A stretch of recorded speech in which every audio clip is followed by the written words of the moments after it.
Hi, thanks for checking out Mattel Mrs. Beasley online. I thought I would make a video because a lot of people have said to me, I wish they had this information before they purchased and didn't make the mistake. I'm going to educate you just a little bit so that if you don't use me, at least if you go in it with a little knowledge, maybe the other person will try and do a little bit better or correct the mistakes, because a lot of times they make shortcuts. One of the first things you do is when you send a doll off, I just got this one in today to be restored, and Mrs. Beasley, you want to, before you send it off, I don't care what doll it is, always try to take some pictures of the doll, of the face, especially on a doll that has seams where there's design. It's impossible to get one that matches up. So you want to take pictures of the seams here, down the center, on the arms, on the feet, and places like that. If you've noticed any stains, you want to make sure that, you take a good picture of that and see if it's the stains in the same spot. Like, this one has a little stain there. It's hard to see, but it's right there. And so, you can know that you're getting the same doll back because, unfortunately, people aren't honest out there. One of the things when you are buying a talker to get restored, you always want to make sure before you buy it, when you go to pull the string out, that it does pull out and goes back in. Don't let it just snap back in, because if you do, that a lot of times will break this little plastic piece off that's missing on this one that holds us in. I glued that in. I'm getting ready to weld this back on. This is a parts voice box for me now because unfortunately this did trash the album in here. So you always want to make sure that it pulls in and out. Once you've restored the doll and stuff like that, you can let go of it, okay? Because the mechanism is there and it's not going to, so you can let go of it. When you cross the street, be sure to look both ways. So, and I always put a new string on, because the problem with not putting a new string on is when somebody takes the voice box out of a lot of the dolls, there's a lot of them have this metal piece there. And you cut it off right there. So then the string is too short. So what they do is they take and they unwind the string a couple times off of this, and it lengthens the string so that you can now have a little more string to play with and then tie it. Well, there's a couple reasons why you don't want to do that as a restorer.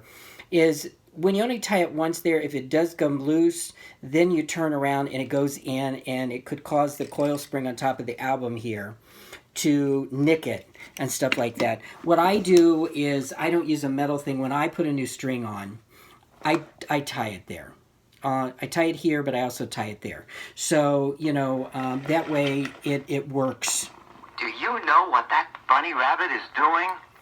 So this is one I just finished restoring, Captain Kangaroo. So those are just some of the pointers. And so be careful when you're getting something restored. If they're telling you it's trailing, it's usually because they didn't put a new string on or the coil spring has gone bad. And, if you replace the coil spring, it will then have the tension enough so that when you pull it out, it will. It takes a few extra minutes, but a lot of times you'll hear them say, oh, it trails at the end, and that's to be expected because the doll's 50 years old. Well, that's not really true. So these are just a few of the pointers. If you have any questions and things like that, please drop me a message or a note. I love educating people. I'm not so much trying to sell my business, but what I'm trying to do is educate you so that if you do buy or use somebody else, if you go in with a little bit of knowledge, then maybe, they're going to be a little more attentive to you. And they know that since you do know these pointers and you're asking the questions, they can't just do this, fly-by-night doll. Another thing, too, I've noticed a lot of people doing is they say that they've cleaned and restored the doll. Well, if it still has that metal thing and you can see the old string on there, there's no way they could have cleaned the outside shell. I can take everything out of there and clean the stuffing and put it back in, but to clean the outer shell, you really have to take the voice box completely out so that you can properly cleanse it. But sometimes you get a doll that's so clean, you go ahead and, like I had one restorer say that, she takes the stuffing out and puts it out in the sun for a few hours. I don't air out, I wash everything and put it back in. Yes, I say wash. Sorry. And so you want to make sure that you do that when you're buying any toys is just ask questions and educate yourself before you invest in your toy. Because unfortunately, what happens, especially with me, is I get somebody that buys a toy and then they turn around and they're not really happy. So then they try to get help and they always say, well, it's an old toy, it works, And then they do some research and some of them find me and then they have to pay me to fix it right. Or they sell me their doll and upgrade to one of my dolls. Again, I'm not trying to sell you on my toys. I'm just trying to educate you so that you know what you're getting for when you're paying for a lot of things. Because a lot of people are noticing how well I do and they want a piece of the market, which is fine. But the sad thing is a lot of people are becoming very dissatisfied. As I have a person in Ohio, in southern Ohio, that's doing restorations, and I get a lot of repairs from that person. They buy it and then they think it's me. And then I tell them, no, I don't play that game. If you look, mine is Akron, Ohio, and theirs is in, I can't remember, it's down southern Ohio, Vincent, Ohio, or something like that. So, that isn't me. That's way different. So I'm not playing that game and things like that. So anyway, when your Mattel Talker, now this one has been cleaned and restored to talk. And when you get it back, you should get many good years. Remember to share and be kind to everybody. So there is one restored. And this one, unfortunately, you won't get to see restored.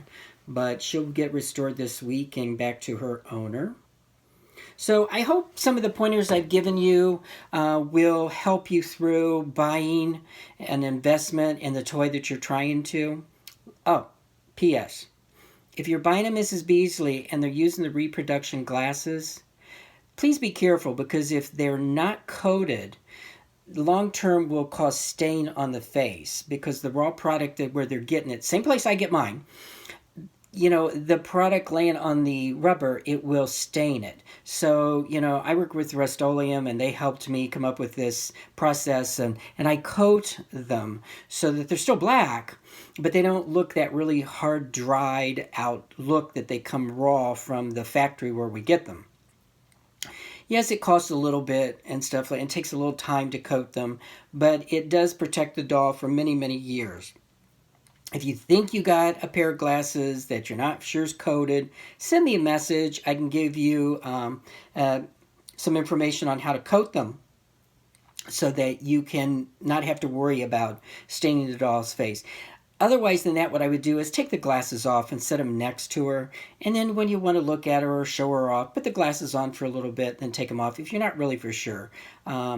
So anyway, thank you. Hope to hear from you.